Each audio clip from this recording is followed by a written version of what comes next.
The day after Christmas 1996, the call came into 911 in Boulder, Colorado. Patsy Ramsey was frantic. She said her daughter was gone. She said there was a ransom note. This was the beginning of a mystery that America would never solve. A mystery that splits people into two camps. Either an intruder broke into the Ramsey home and killed their 6-year-old daughter, JonBenét, or someone in the family did it and they covered it up.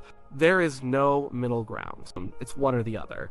And the evidence is a mess. It points in both directions at the same time. That's why we're still talking about it. That's why nobody can agree.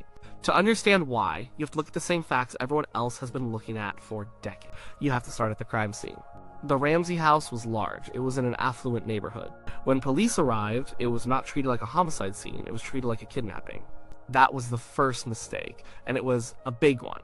The 911 dispatcher told the Ramseys to search the house. And friends and family were called. They started showing up. They walked through the house. They made coffee. They cleaned the kitchen counters. They compromised. They contaminated the evidence before anyone knew there was a body. The focus was the ransom note. It was found by Patsy on a spiral staircase. It was long. It was 2.5 pages. It was written on a notepad from inside the house with a pen from inside the house. This was strange. Most ransom notes are short, to the point. Give us money, get your kid back. This one was different. It rambled.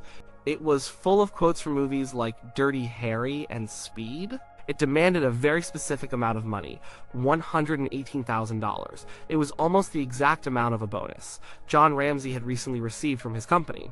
Another strange detail. The note said JonBenét was in the hands of a small foreign faction. It warned the Ramseys not to call the police. If they did, their daughter would be beheaded. But Patsy had already called the police. The kidnappers never called back. There was no follow-up. Nothing. For hours, everyone waited. The FBI got involved. They were preparing for a money drop that would never happen. The house was full of people, and JonBenét was not in the hands of a foreign faction.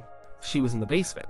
Late in the afternoon, a detective asked John Ramsey and a friend to search the house one more time, to see if anything was out of place. John went straight to the basement. He went into a small, obscure room called the wine cellar. And there she was. Her body was on the floor. She was wrapped in her white blanket. She had duct tape over her mouth. A cord was tied around her wrists, and a garrote was around her neck. The garrote was homemade. It was a stick, a piece of a paintbrush from Patsy's art supplies tied with a length of nylon cord. It had been used to strangle her. The discovery changed everything. This wasn't a kidnapping. It was a murder. And the crime scene was right there, in the house, the place that had been crawling with people all day. This is where the two theories begin, the family theory and the intruder theory. Let's start with the family. The people who believe the Ramseys were responsible are often called the RDI camp. It stands for Ramsey Did It. Their theory usually goes like this. It was an accident that turned into a cover-up. The night of the murder, JonBenét may have wet the bed. This was a known issue. The theory suggests Patsy Ramsey got angry. Maybe she snapped. She might have slammed JonBenét's head against something hard, like the side of a bathtub. This caused a massive skull fracture. The autopsy would later show an 8-inch fracture on her head. It was a devastating blow, one that likely would have killed her on its own. In this scenario, the Ramseys panicked. Their daughter was dead or dying, and they were responsible. So they created a story. They staged a kidnapping to hide the crime. This explains the bizarre ransom note. Patsy Ramsey, in a state of shock and panic, sat down and wrote it. That's why it was so long and rambling. That's why it was written on their own notepad with their own pen. Handwriting experts would later look at the note. Many said they couldn't rule Patsy out as the author. Some were more direct. They believed she wrote it. There were similarities in the lettering, the style. They even found a practice draft of the note on the same pad. It had parts of sentences like Mr. and Mrs. Ramsey. The cover-up story also explains the staging of the body, the garrote, the tied wrists, the duct tape. It was all meant to look like a sadistic kidnapping, something a foreign faction would do. The sexual assault, which the autopsy confirmed, could have been part of that staging, using an object to make it look like a sexually motivated crime, to throw police off the trail. Then there's the pineapple. A bowl of pineapple was found in the kitchen. It had Patsy's and her son Burke's fingerprints on it.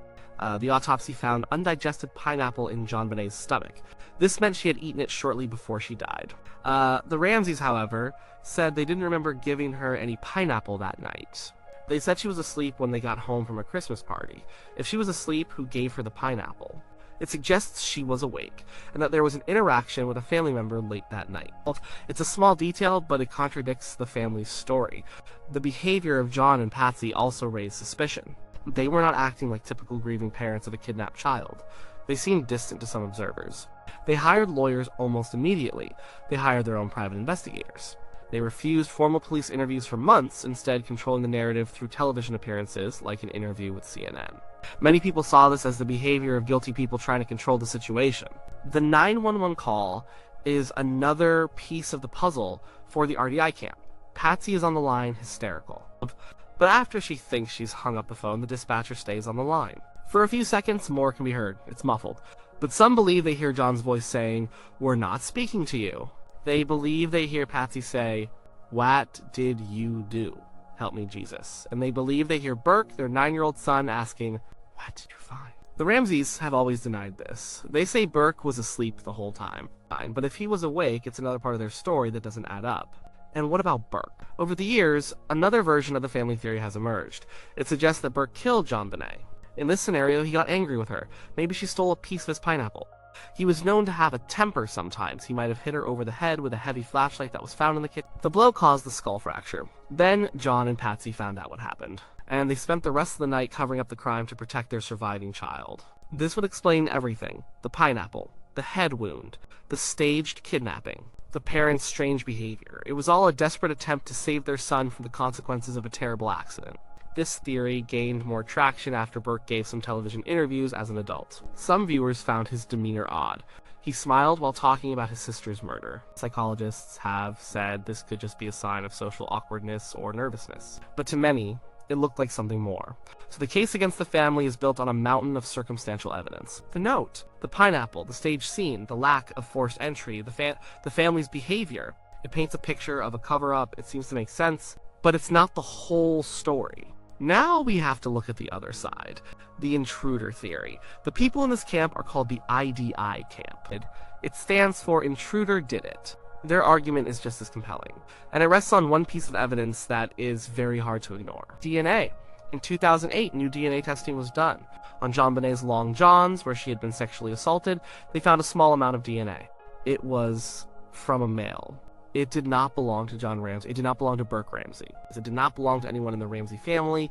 It was from an unknown man. This is what's called touch DNA. It's the tiny traces of skin cells people leave behind when they touch something. This DNA was found in a critical place. It was mixed with her blood. It seemed to be from her attacker. For the IDI camp, this is the end of the story. Case closed. It was an intruder. How can you argue with DNA? The district attorney at the time, Mary Lacey, agreed. She wrote a formal letter of apology to the Ramsey family. She said they were completely exonerated. She said they were victims of this crime, not perpetrators. But the RDI camp says it's not that simple. They argue the DNA could be contamination. It was a tiny sample. The clothing had been handled by many people. It was manufactured in a factory where many people touched it. Maybe the DNA was there before the crime even happened. However, the fact that it was mixed with her blood makes that less likely. The intruder theory has more than just DNA to support it. There was a possible point of entry. A basement window had been broken. It was left open. Below the window, on the wall, was a scuff mark. It could have been made by a shoe. A suitcase was placed directly beneath the window. It could have been used as a step to get out of the house. The RDI camp points to a spider web in the corner of the window that was supposedly undisturbed. They say no one could have come through without breaking it. But the IDI camp says that's not definitive proof. The web could have been missed, or someone could have carefully avoided it. There were other strange marks on JonBenét's body, 2 small red marks on her back. One investigator, Lou Smith, believed they were stun gun marks. He spent the last years of his life trying to prove an intruder was responsible. He argued that an intruder used a stun gun to immobilize JonBenét. The Ramseys did not own a stun gun. If a stun gun was used, it had to have been brought into the house by an outsider. Other experts, however, disagree.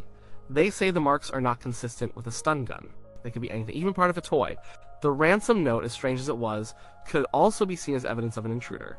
Why would Patsy Ramsey, in a state of panic, write a 2.5-page note quoting movie? It seems bizarre. An intruder, however, might do that. Someone who is obsessed with the Ramseys. Someone who watches a lot of movies, someone trying to create a confusing, elaborate fantasy. The demand for $118,000 could have been a lucky guess, or the intruder could have been someone who knew John and his business. There's an employee. a disgruntled acquaintance, someone with a grudge, and there were potential suspects. Over the years, dozens of people were looked at. There was the man who played Santa Claus at the Ramseys' Christmas party. He had a close relationship with JonBenét. After her death, his own daughter was found to have been abused. There was a local electrician who had done work in the house. There was a man named Gary Oliva, a registered sex offender who lived nearby. He was arrested in 2000 with a picture of JonBenét in his backpack. In 2016, a man named John Mark Carr confessed to the murder. He was in Thailand at the time. He seemed to know details about the case, but his DNA did not match the sample found on the body. His confession was determined to be false. He was a man desperate for attention. The intruder theory paints a picture of a predator, someone who targeted the family. Maybe they saw JonBenét in a beauty pageant. Maybe they knew John was wealthy. They broke into the house while the family was out at a party. They waited. They hid in the basement. When the family came home and went to sleep, the intruder went to JonBenét's room. They took her to the basement. They sexually assaulted and murdered her. They wrote the ransom note to create confusion, to buy themselves time to escape. They left the house through the basement window. It's a terrifying scenario, but it is plausible. So you have two theories, both are backed by evidence, and both have serious problems. If the family did it, you have to explain the male DNA. How did an unknown man's DNA get on her underwear, mixed with her blood? If it's not contamination, then the family theory falls apart. But if it was an intruder, you have to explain the ransom note. Why would an intruder spend 20 minutes or more inside the house after committing a murder, writing a long, rambling note on the family's own notepad? Why not just leave?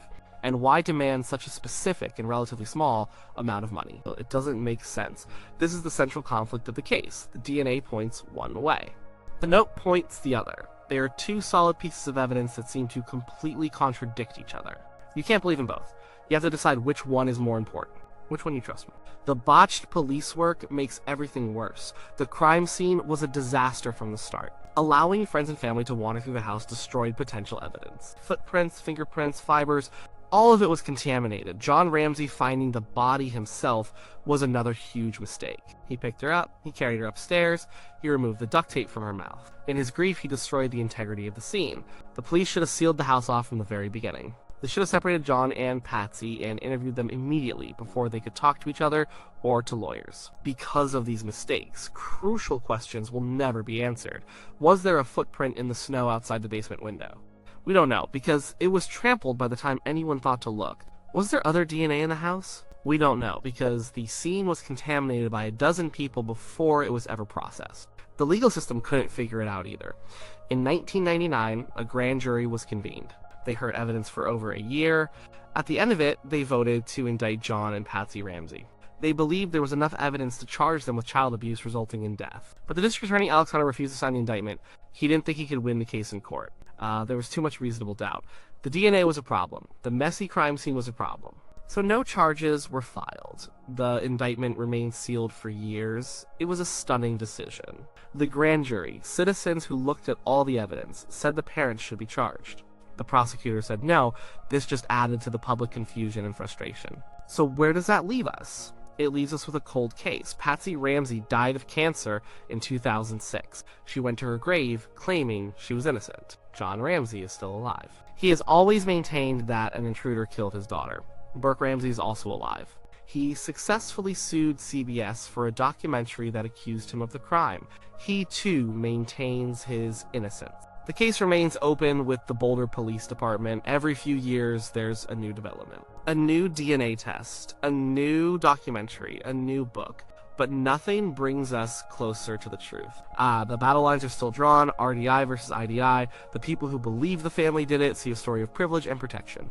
A wealthy family using their money and influence to escape justice. They see a mother who snapped, a father who covered for her, and a police department that was outmaneuvered from day one. They see a story where the simplest explanation is the most likely. The crime happened inside the house. The evidence was all from inside the house. The killers were inside the house. The people who believe an intruder did it see a story of a family wrongly accused. A family that suffered the worst tragedy imaginable, only to be vilified by the media and suspected by the police. They see a justice system that focused on the parents so intensely that they failed to hunt for the real killer. They see a predator who got away with murder and whose DNA is still sitting in a database, waiting for a match.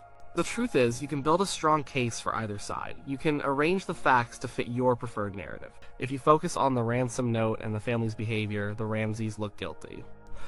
If you focus on the DNA and the open window, they look innocent. There is no single piece of evidence that ties it all together. There is no smoking gun. Maybe the answer is somewhere in the middle, in a combination of facts we haven't considered. Maybe the DNA is from a second person, an accomplice. Maybe the note was written by one family member to frame another. The possibilities are endless, and that's what makes the case so haunting. The murder of JonBenét Ramsey is not just a whodunit. It's a story about how evidence can be interpreted in different ways. It's about how our own biases can shape what we believe. It's about the failure of a police investigation and the power of the media to create a narrative. It's about a little girl who loved beauty pageants and pineapple, who was killed in her own home on Christmas night. And no one was ever held accountable. Was it an intruder or the family? The question hangs there. It's decades later, it's still there. Unanswered. And maybe it always will be. The trail is cold. People have died. Memories have faded. All that's left are the two stories. The story of a brutal intruder who slipped away in the night, and the story of a terrible secret kept by a family in a big house in Boulder. We may never know which story is the true one.